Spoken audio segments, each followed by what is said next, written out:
Hi.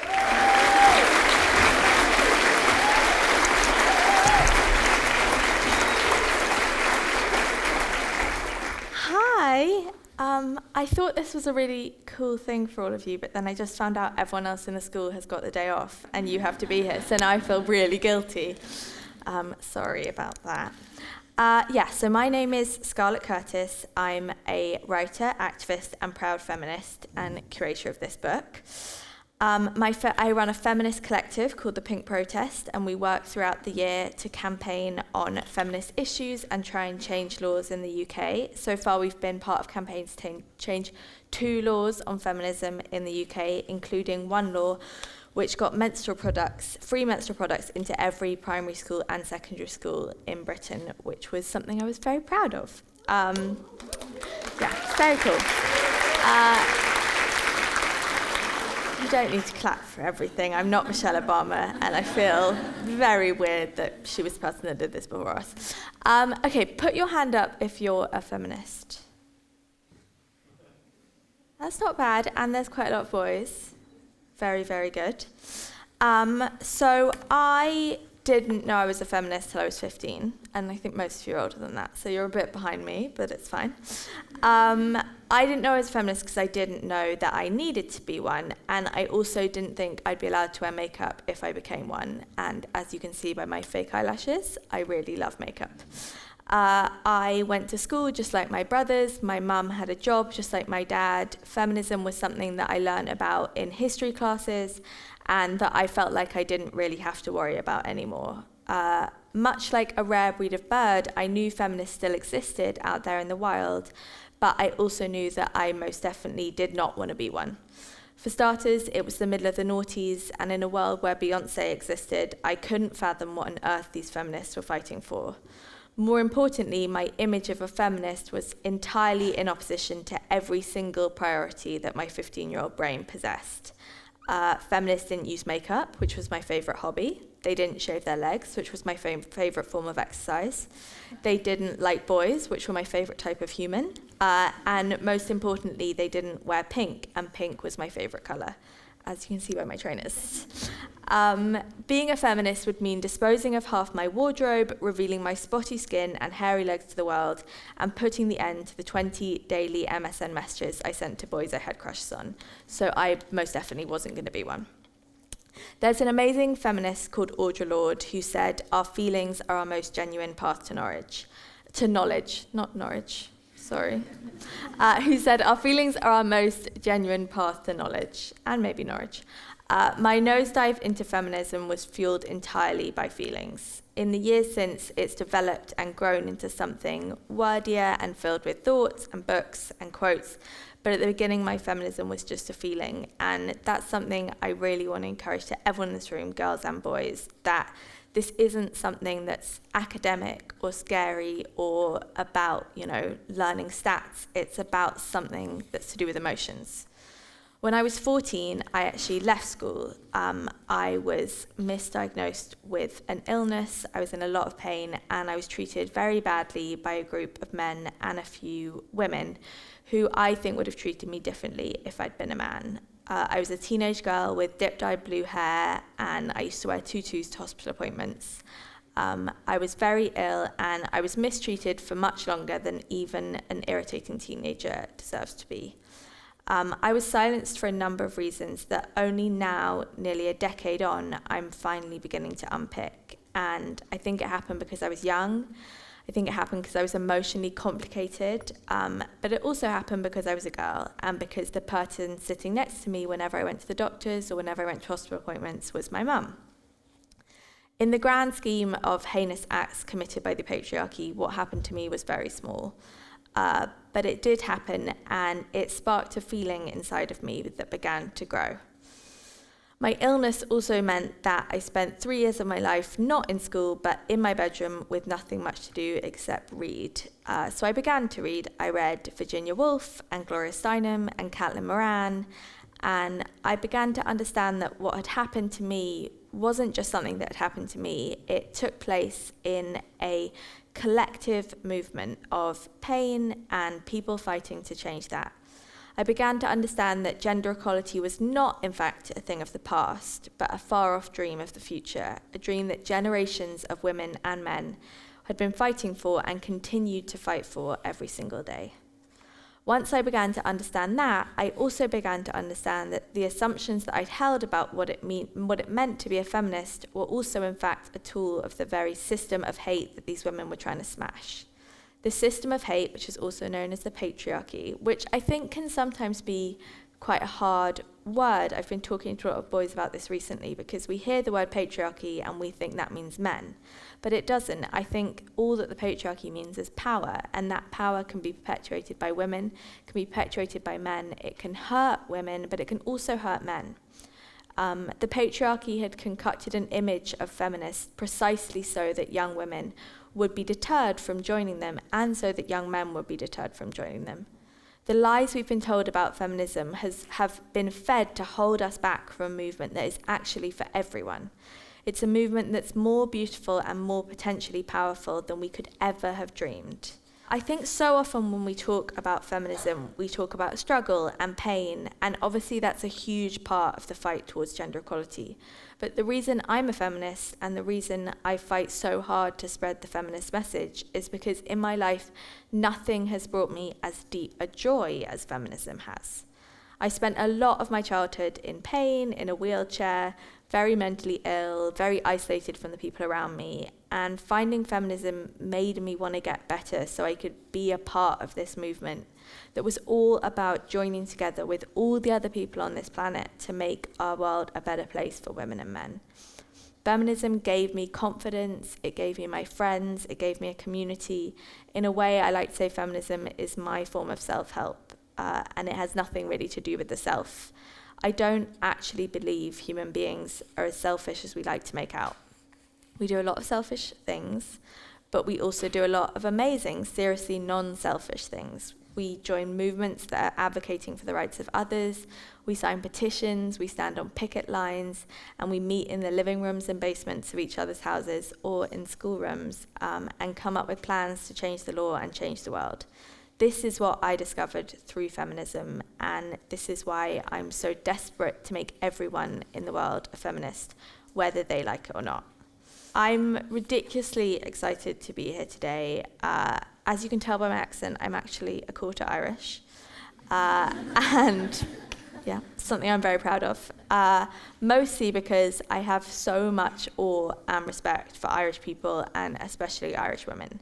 Partly because my best friend is Irish, who you're going to meet in a minute, but also because you're all just so incredible and powerful and strong. This year has been an incredible year for Irish feminism. The campaign to repeal the Eighth Amendment was led largely by young women and men and grassroots activists. And over the past 18 months, this country has seen upsurges in activism on issues like rape, women in theatre, women in politics, and women's agency over their own bodies. It's an amazing and powerful time to be an Irish woman, and in just a few minutes, I'm going to be joined by one of my favourite Irish women in the world, and we're going to talk to you a bit about our book and just about feminism in general. While my 15-year-old self was wrong about a lot of things about feminism, she was right about one thing. Feminists are rare birds. They're rare birds who fly above us, trying to look down and see the world for what it is. They look down and see the mountains that our world will have to overcome if freedom is ever going to be possible, and then they fly back down to earth and help us all with the climb. I'm a feminist, I'm very proud of it, and I wear a lot of pink. Okay, that's enough from me, and here is the person you've all been waiting for. Where's my card? Sorry guys, I'm very unorganised with my cards. I feel like I'm giving a school assembly and it's quite scary. Here we go. Saoirse Ronan is a thrice Oscar-nominated, 4-time BAFTA-nominated, Golden Globe-winning Irish actress. She is the ambassador of the Irish Society for the Prevention of Cruelty to Children, a bold supporter of the Repeal the Eighth campaign, and has been labelled by the New York Times as one of the most formidable actors in movies today, which, if you've ever seen her hungover or in a bad mood, is definitely true. At 25 years old, she has crafted a career playing strong, unusual women on screen, and she was also the first person in the world who truly made me believe in myself and told me that I could do crazy things like put a book together. Please welcome to the stage, Saoirse Ronan. Hello! That was nice. Is that okay? Yeah, that's really nice. Hello. I was really nervous. Wasn't she so good though? Do you want some water? Yeah. I've done loads of these things in front of adults, and it's a lot scarier doing it in front of teenagers. In front of you guys. I have to say that. Absolutely. Yeah. Okay, first question. Saoirse, are you a feminist? I am a feminist. Good. That would have been awkward if you weren't. Yeah. And I don't think it was until writing my little bit in the book, this book, and getting to know you so well that I realised that that's what I was. I didn't realise that there was a name for it. Yeah. That was my next question. When did you first realise you're a feminist? Yeah, I think it was you. And so Scar and I met, about 4 years ago now? 5 years ago. And we were both in New York, and she, as she said, had been sick and had gone through a horrible time and was very, very strong and brave and went to New York and went to NYU and is just very smart. And I was doing a play and I was just acting again. Just, that's the usual. And we met and completely clicked. And I think like for me, growing up doing what I do and like working from an early age, and even to be honest, just being in school, I was in a mixed school as well, and always felt like, in a healthy way, I feel like very competitive with boys and girls because we played a lot of sports and things like that. And so I'd always sort of had that approach towards like work and things like that, and then went into film and worked with a lot of men, really, a lot of boys and a lot of men. And I was used to that, but always like really wanted to hold my own. And so I would talk to Scar about that experience and stuff and realise that that's what it was. Yeah, and I think that's because I've got 3 younger brothers, and I think when you are around a lot of boys, there is this misconception of feminism that it's not for men, and if your friends are men or if your family's men, you're like, oh, I don't know if I want to be a part of this because, you know, I only ever wanted to do things that my brothers were doing when I was growing up. And so I thought it would be like something they couldn't get involved with. But now all 3 of them are feminists and they lecture all their friends about it and are probably quite annoying like me. What would you say to someone that's maybe a bit scared about labelling themselves as a feminist and isn't quite sure what it means? Labels are really, really scary just in general, whether it's the label of a feminist or boyfriend or girlfriend or whatever. To put a label on something can make us feel as human beings like we're just confined to that one thing and we can't be anything else and we can't change our minds, I guess. You don't want to ever feel trapped. And I think one of the things about feminism, and what I'm even realising with the boys in my life who have spoken to Scar and her friend Grace Campbell, who's going to be at our talk later, is that I can totally understand how boys and girls can sort of feel attacked or like they have to be a certain thing. But once you actually start to sort of like ask questions about it, and honestly, I'm not just saying it because it's right here, but by reading the book and reading about different people's sort of perception of what feminism is and really just talking about their experience as a woman, and hopefully in future there'll be boys who will write about it too, it makes you realise that it's sort of what's right for you, and it's just about having a conversation about what it means to be a woman and a man in this day and age and how you can sort of work together. And it's all about respect really at the end of the day, but one of the things that's certainly helped me to not feel like I have to be this thing is just by sort of talking about it and you informing me on the movement as well, and what the feminist movement was originally and what, you know, Scar and Grace and myself and whoever else in the room wants to be a part of it are trying to actually do. So. Totally, and I think, yeah, everyone has a completely different way into it, and that was kind of the point of getting this book, getting 52 people to do it, because I truly think just like being Irish probably looks different to every single one of you in this room, and being a woman probably looks different to every single girl in this room, and being a man looks different to every single boy in this room. Being a feminist can look completely different to you than it looks to me, than it looks to you. And you just have to make it what it is. And I think sometimes, like you said, when we have these labels, we feel like, oh, well, if I'm a feminist, I have to be exactly like her. And actually, I hate pink and I don't support this and I don't support that. But it's not about that. It can really look different to every single person. And I think that's something that's really important. And it's exciting as well when you realise, whether it's with feminism or anything that you decide you want to be or you are, that like you can change. You can sort of grow within it. And it doesn't, when you make a decision saying you kind of go, oh, I'm this thing, you know, hopefully you'll all be feminists forever. But within that, you will change and you will grow and you will learn more about yourself and your priorities will change as you grow older. And Although I do like to say, you rarely ever hear anyone say, I used to be a feminist. Yeah. It's not something that comes up. You don't see it that often, do you? If anyone here used to be a feminist, let me know. Yeah. What issues do you think Irish girls and women are facing at the moment that's specific to them? Because I think that's also something that's amazing about feminism, is it's really specific to what situation you're in, and that's something that the last few years of the movement have helped us to acknowledge. Is like, it doesn't look the same for everyone, and everyone has these intersectional issues that affect them. Think the girls should definitely answer this as well. I know one of the things that has definitely helped me mentally as an Irish woman in this day and age is the repeal the 8th vote. And I think, like, I mean, we all know how feisty we are, the Irish girls, especially Dublin girls. And they're very fiery and very outspoken. All of the women I know who, I mean, my mum's from Cabra, and then all my dad's family are from Crumlin. And I know you don't know where that is, but you guys know where that is. Well, I found out my granny is from Cork. Oh, there you go. Told you. They're the same. Irish. They're fiery too. But like, but they're really timid and quiet. Yeah.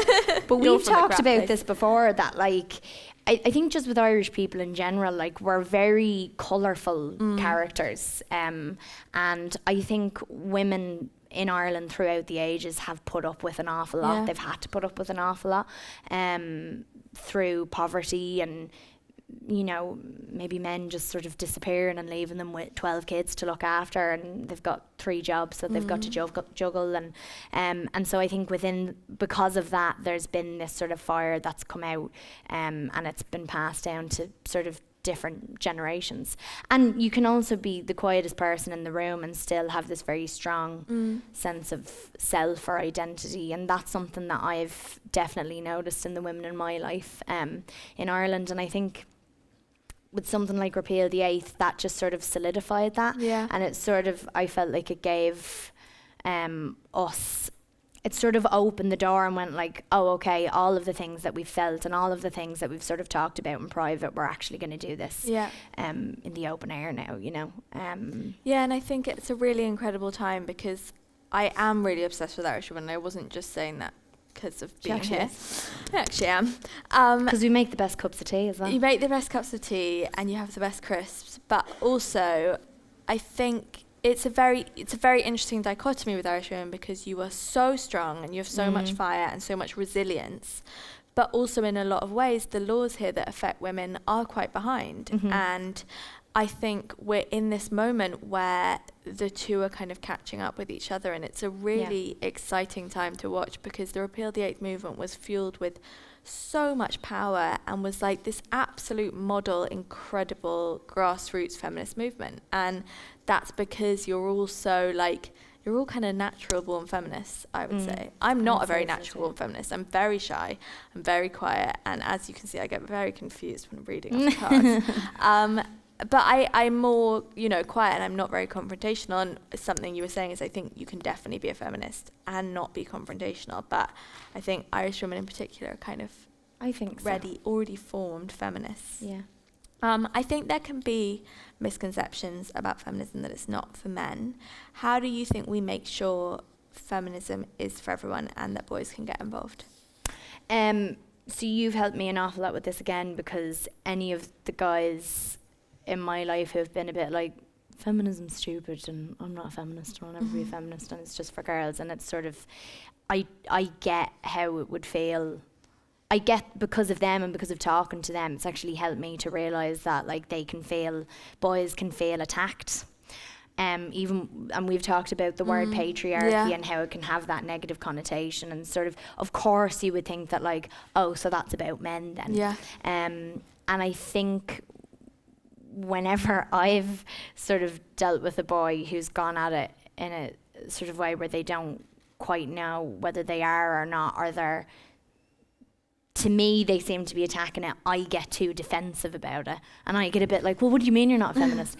And you are really great at just sort of like explaining to them very calmly what it actually is. And like, we're very lucky that we live in a country and in sort of Western society where, for the most part, like, we're good and we're safe. And if something were to happen, it feels like there's more of an environment, not always, but more of an environment where you can actually turn to people and talk about it. And in other countries there aren't. And with you sort of explaining that to my guys and me, that's really helped to just sort of go like, oh, it's actually sort of everyone's responsibility just to take care of each other, really. Totally. And I think sometimes there can be this misconception that it's about like girls getting anything they want. Yeah, and like my brothers would always be like, aside, well, our parents like you more than us anyway. Like, why do you need feminism? And it's like, well, actually, it's to address the fact that only 33% of politicians are women. Like, you can kind of,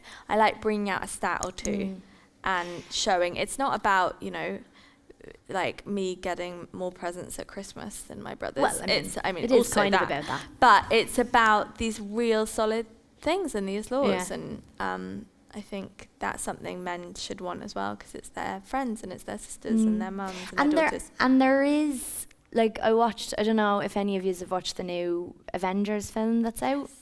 It's very good. It's very long, but it's very good. No one has seen it. Nobody's seen it. Oh, it's probably not out here yet. We saw it in America. It's good. Oh, okay, yeah, have you seen it? Come on. Have you seen it legally? I saw it on my laptop. But there's a bit where like Captain Marvel is there and Scarlett Johansson's character is there and the girls from Black Panther and all that. And it's only then when I kind of realised, like, I love action films. I absolutely love watching all those superhero films. But we've all grown up, and we've definitely grown up, like, never seeing girls in those films. Never seeing girls, like, save the day or anything like that. And it's really cool to see now that, like, it doesn't necessarily take anything away from entertainment when you see girls in those roles as well as boys. But it is a very important thing to see yourself up there in a way. Actually, I used to want to be Spider-Man growing up. No, but you couldn't. Couldn't even be him. Don't have the right parts. No, you have the right hair though. Yeah. And I'm quite spidery. Yeah. And I'm actually not scared of spiders, which would help. Okay, you, in the jobs that you do, you have to be very strong and confident in a lot of the work that you do, whether that's on screen or off screen. And you have to make a lot of bold decisions. Did that always come naturally to you, or do you think it's something you had to learn? It's kind of a bit of both, because I think I've always been very lucky that, like, my mum used to come with me whenever I would work, and she was very sort of defiant and very like, nobody's messing with my kid. And that was really important for me to see that and to see that I was being valued in that way by her, because when I would then go out on my own to work, I knew that I had to have that value in myself as well. And you had that model, I guess. I had that model, exactly. And she wasn't sort of afraid of anyone, no matter who they were. But at the same time, like, over the last few years, I remember it was around the time that Lady Bird came out, and suddenly things were like really sort of shifting a bit, and I was being asked to do things that I'd never been asked to do before for press, and there was just like, it was a very sort of brilliant but really scary thing to be like thrown out there. And I realised that I had actually spent quite a bit of time going, yeah, no, whatever you want to do. Yeah, I'll do that. That's fine. And because there was a lot being asked of me, I had to actually be the one to go, no, I'm not comfortable doing that. And for the first while, I hated it so much. And it was just the worst thing to have to speak to someone who's older than you, even if you know what's right for you, and say, no, I don't want to do this thing because I know myself. But once you get used to it, it's kind of great. Yeah, and it's great. And brilliant. I think a lot of women and girls feel like they can't say no. And that, I think, sometimes gets us into a complicated situation, because people are like, oh, you agreed to do this. You agreed to, you know, whatever it is. And actually we have to acknowledge that it can be, it's a young thing as well. It's an age thing, and it can be hard to say no. I think the message of this is, when your teachers tell you have homework, just say no. Just say no. When, you know, you have to go to class, just say no, guys. Like, stand. No, thank you. Stand be, like, up be mannerly for your rights. Feminism. Yeah. I bet they're all feminists now. Yeah. No more. Okay, we're going to turn over to audience questions in a sec. So really, that's my favourite bit. And I feel like you guys are probably just all way cleverer than us and are watching us like, what the hell are these two banging on about? But I think it's sometimes hard for people who define themselves as feminists to know what they can actually do with their feminism. That's definitely something. I knew I was a feminist for a long time before I actually started acting on that and kind of figuring out that I could do things. What do you think is something that someone could do in their everyday life to like express their feminism? I mean, I think something that you can do that really doesn't take an awful lot out of you is just like really support the other girls around you. And that includes boys as well. It's really important to do that. And as I said, one of the things that I think really helped me when I was younger was sport. Even if you're not good at it, but doing something like that and being on a team with boys and girls and really having to like help the girls around you, that can have a massive impact, I think, on just how you cooperate with one another and how you work together. Another thing I would say, I'm not on Facebook anymore, but people can get a little mean on social media, and remember that, like, I'm sure none of you in here would do that, but you do see sort of horrible things sometimes. And totally. It's a really awful thing to think that could be done to you. And I just think it's really easy to sort of like pass judgment on people when, you know, you're sitting on your phone or whatever. And it's important to sort of remember that, like, everyone's sort of gone through their own stuff, you know. Yeah, I think we have social media's really interesting things. I think we have very different views of it. Saoirse isn't on it at all, and I kind of love it. And when I was out of school, it really helped me like find people. But something I say, because I feel like it's a very stressful time, especially to be a girl on social media, and something I always try and say is like, you can choose what you see on social media and what you consume, and it might feel like you're being forced to follow these people or, you know, post these things, but actually it is all a choice. In social media, I've done most of my feminist activism via Instagram. You know, via online. I organised a like 4,000 person protest via Instagram, and people actually showed up, and I think that's something that I'd really encourage anyone that is interested in this. Maybe if you feel like you can't talk about it at home, do start exploring that on social media and kind of seeing if you can make your social media a very positive feminist place, because it really can go either way. It can be like the worst. I have friends that only follow like bikini models and just sit there scrolling all day, like feeling awful about themselves. And I only follow mad feminist illustrators who post like pictures of vaginas, and it's great. Illustrated vaginas, not actual vaginas. Not wouldn't recommend that, guys. That's porn. Okay, on that note, should we turn over questions to audience questions? Apparently you have some prepared. First yellow card. Yeah. It's two men first, guys. Although I actually did hear this one thing, which is that if you're doing a Q&A, apparently, I know lots of you are prepared to do questions, so it's fine. But apparently if you pick on a woman first, more women will ask questions, and if you pick on a man first, they won't. But I will still pick on you, because this is a talk about feminism, so I feel like all the girls can be ready. My name's Bragg Malloy. This one, a question for Scarlett. You mentioned feminism is for men as well. Would you consider a follow-up book based around male feminists, or was it ever a plan in the first place to include pieces written by men?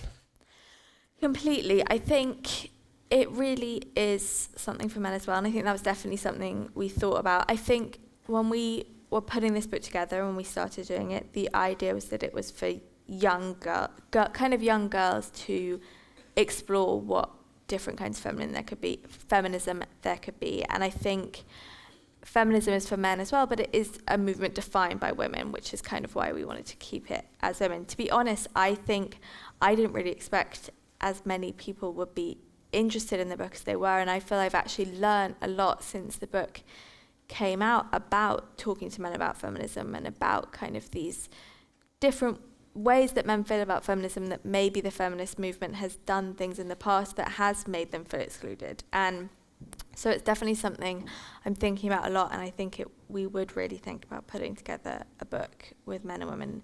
We're kind of working on something now, which is quite exciting. But we also we try and do these things. I run this feminist group and we put on lots of events, and we've started doing this thing where you can't get in if you're a girl, you can't get in unless you bring a man with you. So we call it BYOB, bring your own bloke. And that's really fun because it's a way to kind of get more people involved, and often they enjoy it. Yeah, that was a really good question, thank you. Only the boys want to ask questions. Oh, yeah. Oh, right, you're a girl, good. My name's Megan. Hi. This question's for Scarlett. Was there a particular moment in your life where you decided writing this book was something that you wanted to do, or something you felt that you needed to do? It's a really, really good question. I think I've been writing for a long time, and the one thing I knew I didn't want to do was write a book about feminism on my own, because I'm like a middle-class white woman, and my view of feminism is not feminism. It's a very specific view. So I was like, okay, that's what I don't want to do. And there are so many books on feminism out there. I feel like it can be quite scary, the idea of like what could possibly be added to this. But I think I organised this movement called #FreePeriods, and during that, there were so many amazing young women that were in it and doing it and taking part, and it really felt like something I hadn't really seen in books before, because I was basically the oldest person that worked on that. It was all led by like teenage girls and these incredible young people, and I really felt like teenage girls were kind of making this really new wave of the movement that a lot of older activists hadn't seen before, and I wanted something that reflected that a bit more. There's like 15 teenagers that have written pieces for this book, and I really wanted something that showed just this new wave, because I think it's really exciting, and I think it's very unusual. It's basically from hanging out with people your age, which is what I like to do most, and pretend I'm young. Hello, my name is Oisin Normand, and I have a question for Saoirse. Do you ever feel that feminism is exploited for popularity or monetary gain in the entertainment industry? And if so, does that ever come up in your career? Amazing question. That's an amazing question. Oh my God, Do you have an hour? We've only got 25 minutes. I'm still going to get jobs,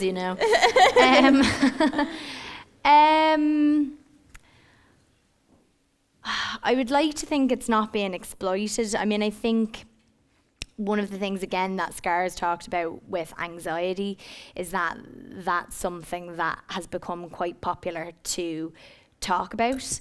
And even if it seems like it's a fad or it's something that's just part of like popular culture right now, or the zeitgeist or whatever, that it's better that it's being talked about than not talked about, and it's better that whether you see it as exploitative, which I don't see it as that. I think there's definitely like a massive wave of it right now, and I think as it goes on, it will sort of balance out again, and everyone will have a sort of equal platform to share the stories that they want to share. But I guess when something's sort of been kept away from audiences for so long, you do kind of have to go like, we're here, so yeah, I don't know if that answers your question, but. Hi, my name's Katie Marr, and my question is for Saoirse. From your piece in Scarlett's book, it's clear that feminism is an important part of your life. How important is it when considering roles in your acting career? That's also a very, very good question. Again, like, so what I realised is that, like, I think a sort of feminist way of thinking, which is just basically, like, giving value to myself and what I can do and the work that I want to do, has always been important to me. And it's just always been... it's been a fundamental belief that I've had in myself, in terms of, it's totally been selfish, but totally about like my own work and the kind of standards that I have for the work that I want to do. So I think that's always been there. Like from when I was a kid, I never wanted to just play like the girlfriend to someone or the sister or whatever. I wanted to be right in the middle of a story and be there from start to finish, because with that you get to really do something interesting and it gives you something to think about. So that was always sort of something that I think was naturally like a priority for me. And then as I started to read this actually and, you know, learn about what feminism was as I got older, I realised that it actually just slotted into a lot of like what I thought and how I felt already. So it is very important to me and always will be. But it's less of a conscious thing, and it's more just because like I really believe that like if I'm going to keep acting or making films, I want them to be well-rounded and interesting, and for everyone to be able to find something of themselves in it, you know. My name is Anna Nolan. This question is kind of for both of you. You mentioned, or you kind of talked about how we can, what you can do with your feminism or how you can kind of act on it. You also mentioned that obviously in Western society we're in a more safe place than, say, people in more like underdeveloped countries. How do you think we in like rich countries can kind of bring our feminism and help other people in less safe situations? It's a really good question. It's really, really good. Don't worry. Ooh, just move the chair. You're so strong. I'm so strong.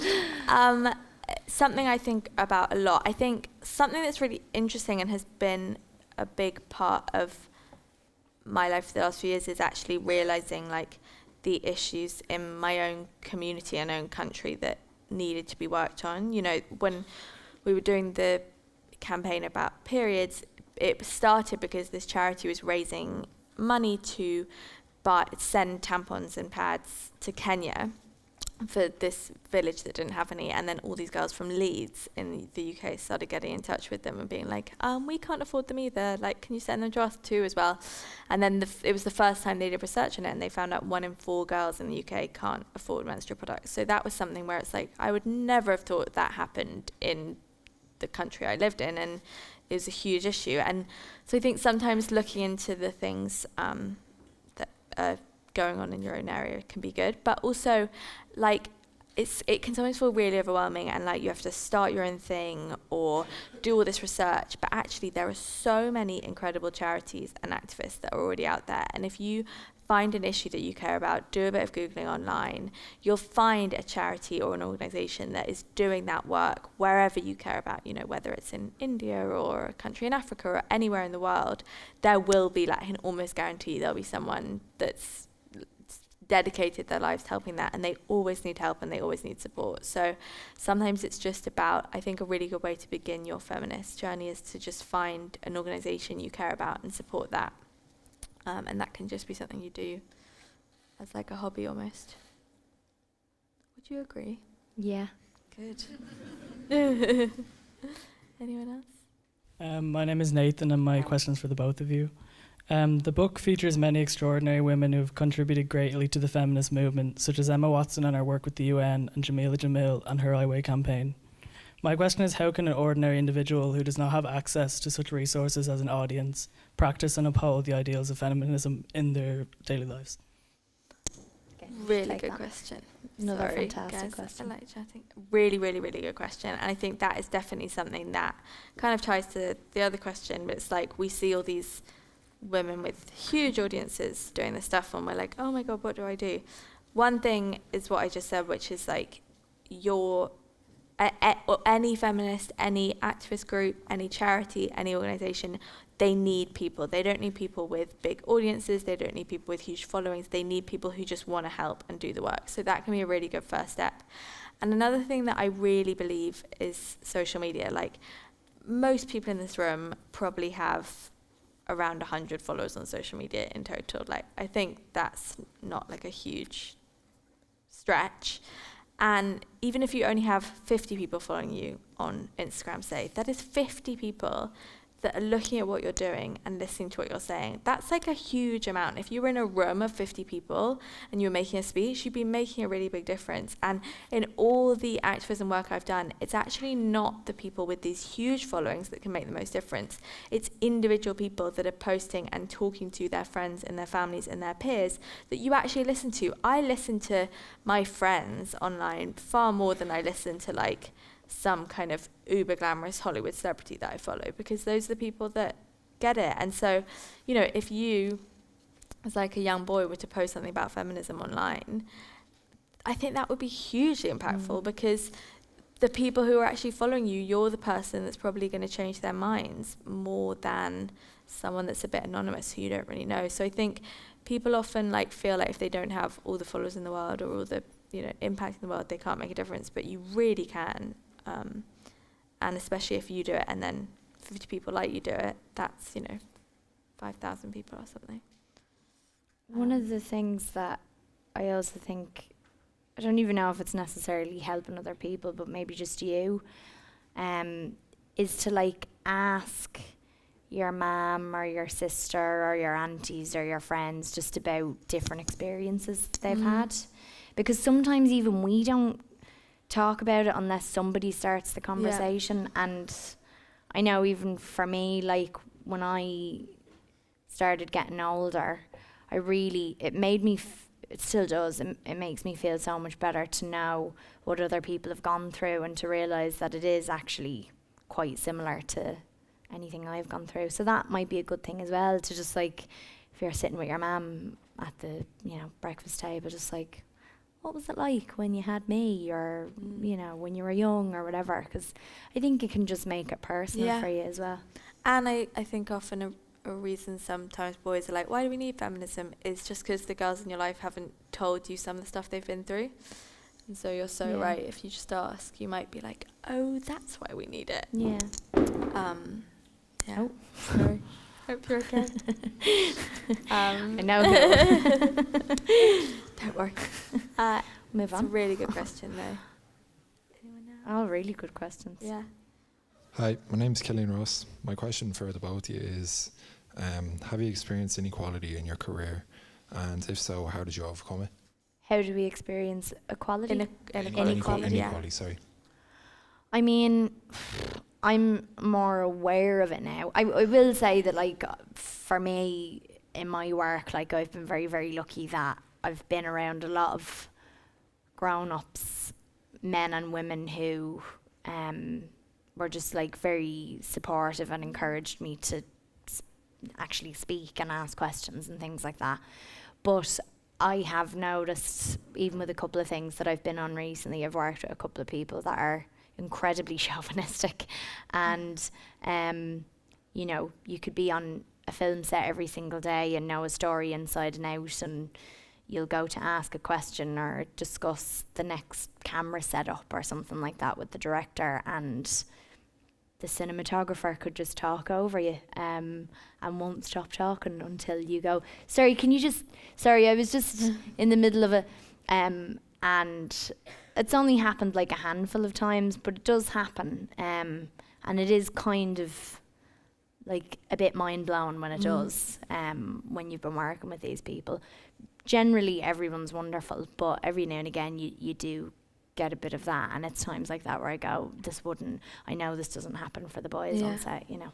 And I also think sometimes it's that you don't even notice, like a lot of my work is in the feminist world, so there's not that much inequality there, which is great, but I used to do a lot of work for different charities and place like the UN and stuff, and I'd definitely be like patronised a lot and kind of looked down a lot, and you just kind of think that's the norm. And I think it's only recently that I also think I have a thing which I think a lot of women have, where I feel so grateful for anything I've got and anything I've achieved, that I feel like I can't ask for anything on top of that or ask for anything around that. And like I get very anxious, and I always feel like I can't ask for things that would help my anxiety, and that, and I think that's just an everyone thing there as well, and kind of realizing you're allowed to ask for that. But And you feel a bit apologetic as well when you do. Totally. Even like when you do well at something, you're a bit like, oh, sorry. Yeah. Sorry, I did well at that. Yeah. You're like, oh no, honestly, it's like rubbish. It was a fluke. It was I'm a fluke. actually really stupid. Like, ignore me. But yeah, I also think we're very lucky to work in kind of artistic worlds. I have a lot of friends who are like lawyers and doctors, and they face so much stuff that I could just never imagine. My friend who's a lawyer tried to wear a ribbon in her hair the other day, and she almost got suspended. Which is very sad. I think I'd love a lawyer with a ribbon in her hair. Yeah, that'd be fantastic. Yeah, I'd be like, you get it. Make it much less stressful. But Scar's right, like we are very lucky in the industries that we work in, that for the most part, like they're quite liberal, and we do have a lot of men and women around us that are like, everyone's the same and be different and it's fine. And there are so many other workplaces that really do not have that at all.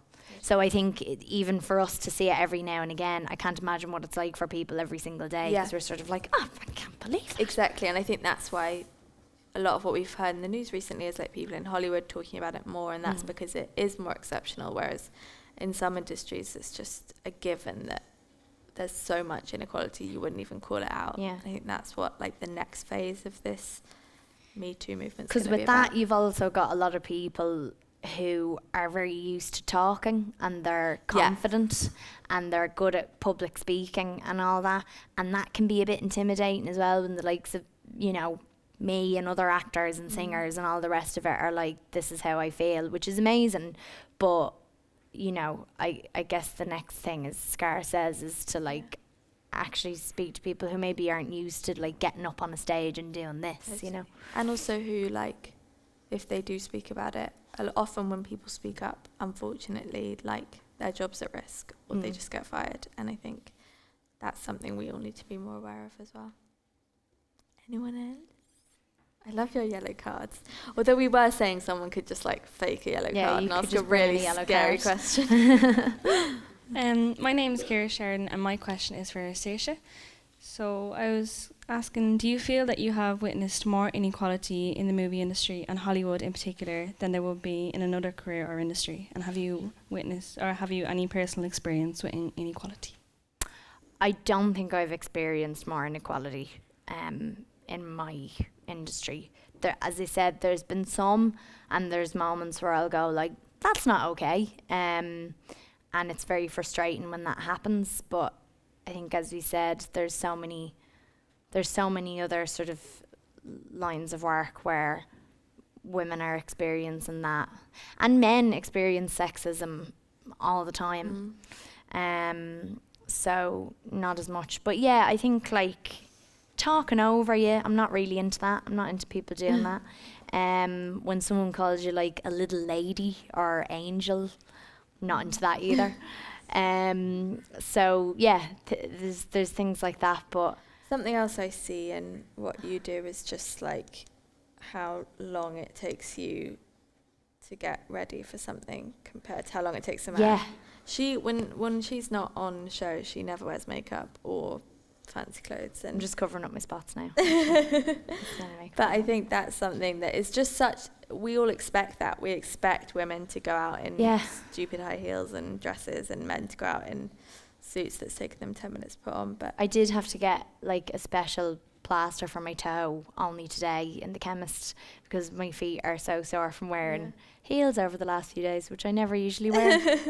So there's things like that for sure. And just, I suppose, like for me, you know, when you do like events and public appearances and things like that, you know that you're kind of going into the lion's den a bit, and you know that like I'd never read anything, but I know that every girl's outfit is being compared to the other one, and you've got to like be be at your best and look your best, and you can't. You feel like you can't just come out in a jumper and jeans, you know. But look at us. Oh, you know what I was thinking? You never wear jeans. I know.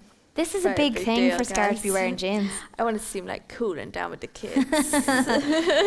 I'm androgynous, innit?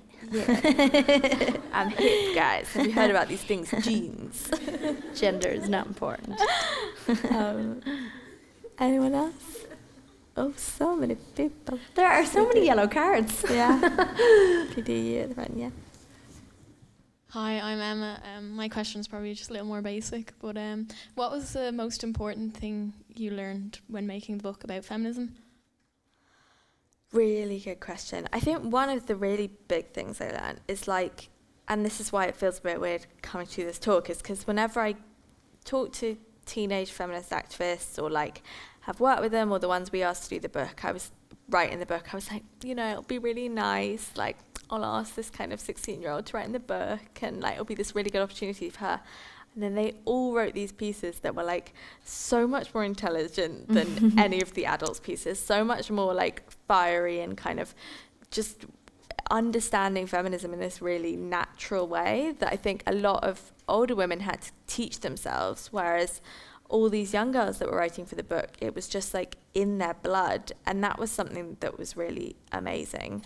And I think also just the biggest thing, which is why we put the book together, but it really solidified it for me, which was like everyone's view of feminism is so different. And you know, when we were asked to get a bit technical, when we asked people to do the book, we left it very brief. Like you could really write whatever you wanted on the topic of feminism. We almost did it like in school. We had like a few different essay prompts, and it was like, choose one of these or pick your own. And I was a bit scared a lot of people would write quite similar pieces, or like they would come back with something the same, and every single person just wrote something so completely different. And I think that's why it's kind of weird that we spend so much time trying to define what feminism is when it's completely different for every single person.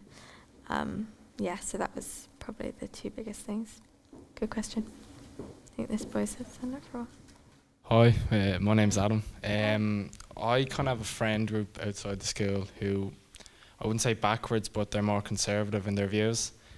I'm not really confrontational, so say a topic like feminism comes up where I'd have different views, I kind of go underneath the radar or don't kind of talk about it to avoid confrontation. Is there anything you've kind of, like I heard you say that you aren't really confrontational, like is it something you'd recommend pushing back a bit, or would you just say time will kind of change them cultural views or whatever? So really good question, and it's like the biggest thing I face, because also now that I've published this book, all anyone talks to me about is feminism, and they're like, oh, don't say this in front of Scarlett, she'll get angry, and I'm like, I'm too tired to be angry.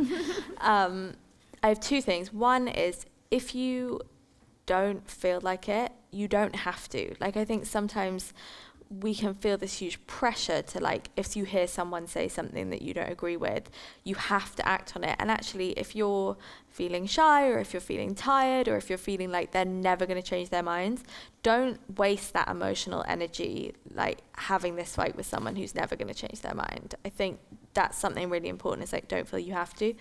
The other thing that I do, because I'm not very good at confrontation, I get quite like emotional and then just end up crying, and then that like makes it seem like I'm this weak woman, is I come armed with stats. So I actually have a note in my phone that has like 20 stats about gender inequality worldwide, which sounds really geeky and lame, but when someone's kind of trying to fight with you about feminism, or be like, oh, we don't need feminism, if you have these things that are just solid facts about why we do, it kind of ends the argument, because they can't be like, well, that's not true, you know, because it just is. And it also takes it away from you and them, and it makes it more of like a bigger thing.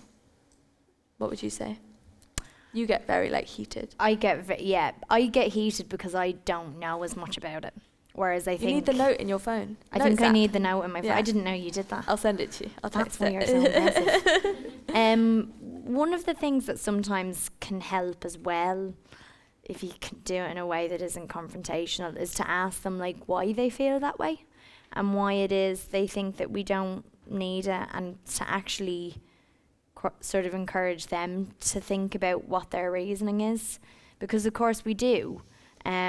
So it might just sort of open that conversation. If you're able to go into it and be calm, and it seems like you're very calm anyway, calmer than I would be, then maybe you could start a conversation about it through actually asking them why they feel that way, and explaining to them why you don't feel that way. I think we have time for one more. My name's Maurice O'Carroll, and a bit like you, Saoirse, no one can really pronounce it. No. How is it being in a room where everyone can pronounce your names? Brilliant. My question's for the both of you. In your opinions, what would be the main goals for modern feminism in this day and age? The main goals. There's so many things. Again, you should answer that. I think everyone has a different view of what their goal is. One thing that I think is huge is getting women into politics and positions of power, because I really feel like that's something that can then trickle down. You know, in governments that have more women in politics, women in that country are normally better off. In companies that are run by women, they normally have better maternity plans, they normally have better all of this. And then I think in more of like a, you know, less developed countries, I think getting girls into education is just the biggest thing, because we're not going to get anywhere unless girls are in education. I think over like 2/3 of young kids out of school are women and girls, and that's something that we just need to fix before anything can change. What would you say about here, do you think? Here in Ireland? Yeah. I just think sort of what we were talking about, which is like one of the things that's definitely had an effect on me is just seeing all these girls going out and like protesting and getting together, and men and women sort of fighting for the one cause. And again, I think that's something that Irish people are historically very, very good at. So I would say that. I mean, I think Scar's right. Like, politics more than anything else, and education is education, because you're starting from the very beginning with these kids, and you're sort of helping them to grow into active members of society. Politicians like Nicky Sturgeon, Mary Black up in Scotland, like all these really amazing women. I think even when we had Mary Robinson here, Mary McAleese, that was sort of incredible thing. Less so Theresa May. Yeah, less so Theresa May. But you know, she's got her own battles. Yeah. And I think, you know, definitely, even though I don't think it's the most important thing, I think definitely when kids in particular go to the cinema, I want them to be able to have the choice to choose a film that they genuinely are interested in or can relate to. And I think that's something that telly's been doing really, really, really well for a long time, and we kind of need to get better at that in film, but that's sort of happening. And I think that just sort of, even if it's not the priority, it just helps the cause even more. I think it helps massively. Like, how many people's feminism comes from a film they watched when they were young, or, you know, what they want to do when they grow up so often comes from a TV show or a film, or well, like we all wanted to be wizards when Harry Potter came out. Totally. I'm still waiting for my letter. Yeah. Okay, the clock is quite scarily counting down, so I think we're but thank you all so much for having us. And one thing I would just say before we go is, like, I definitely felt when I was a teenager like I had no power and no one was listening to my voice, and I felt so like I could see all these issues in the world and I felt like I couldn't do anything about them. And one thing I would say is actually what we've seen in the last year is just how powerful teenagers are. Like, you have so much more power than young people have ever had before. You have so much more ability to spread the word, to connect with each other, to get your voices out there. And even if you feel like your voice can't make a difference, it seriously can. And like, if I can be up here saying all this stuff, so can you, and most definitely. We'll come to your Q&A. We will come to your Q&A, yes. We will miss the day off school. With our yellow card. Yeah, we'll bring our yellow cards, if our questions get approved. Yeah, thank you so much for coming, guys. And hopefully you can now leave school and get a day off, or at least an afternoon off. You're amazing.